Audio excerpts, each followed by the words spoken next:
আমাদের এই সুন্দর পৃথিবী বিভিন্ন ধরনের রহস্যে ঘেরা, সেটা হোক সুন্দর কিংবা ভয়ানক। ঠিক তেমনই এক ভয়ানক রহস্যের কথা আজ আপনাদের সামনে বলতে চলেছি। আচ্ছা, আপনাদের যদি প্রশ্ন করি যে পৃথিবীর সবচেয়ে বড় সাপ কি, তাহলে হয়তো অধিকাংশ জন বলবেন অ্যানাকোন্ডা, অথবা হয়তো বলবেন পাইথন। কিন্তু আপনি কি জানেন পৃথিবীর এমন সাপও রয়েছে যা কিনা অ্যানাকোন্ডার চেয়েও অনেক গুণ বেশি বড় এবং ভয়ানক। সালটা ছিল 1959।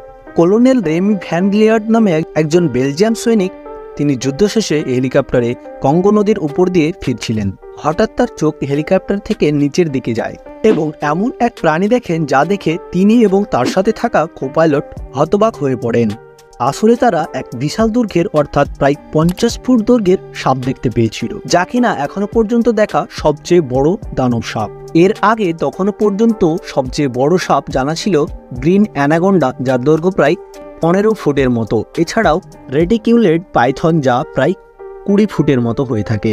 সেই বেলজিয়াম সৈনিক রেমি ভেন্টস ওই ঘটনা দেখে প্রমাণ হিসেবে কিছু ছবি তোলেন, যাতে সবাইকে দেখাতে ও বিশ্বাস করাতে পারেন। এই ঘটনার প্রায় 20 বছর পরে অর্থাৎ 1980 সালে একটি ব্রিটিশ মিস্টেরিয়াস ওয়ার্ল্ড নামে একটি চ্যানেলে যখন তিনি ইন্টারভিউ দেন, তখন তিনি বলেন, আমরা যখন সেই সাপটিকে দেখি তখন হতবাক হই এবং আরও কাছে থেকে দেখার জন্য হেলিকপ্টারটি নিচের দিকে নামাতে থাকি।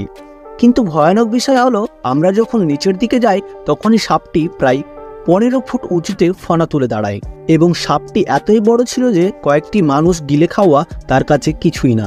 সেই সাপটি বৈজ্ঞানিকদের মতে প্রায় মিলিয়ন বছর পুরনো ছিল, যার নাম দেওয়া হয়েছিল দ্য জিয়ান্ট স্নেক। কিন্তু বর্তমানে বাস্তব জীবনের সবচেয়ে বড় সাপ হলো টাইটানোবোয়া, যা প্রায় 45 ফুট লম্বা এবং 3.5 ফুট মতো চওড়া হয়ে থাকে। শুধু দৈর্ঘ্যের হিসেবে নয়, এর ওজনও অনেক বেশি। তাই পৃথিবীর সবচেয়ে ওজনওয়ালা সাপও হলো টাইটানোবোয়া। বিজ্ঞানীরা মনে করেন এই সাপের প্রজাতিটি প্রায় 40 মিলিয়ন বছর আগে এই পৃথিবীতে এসেছিল।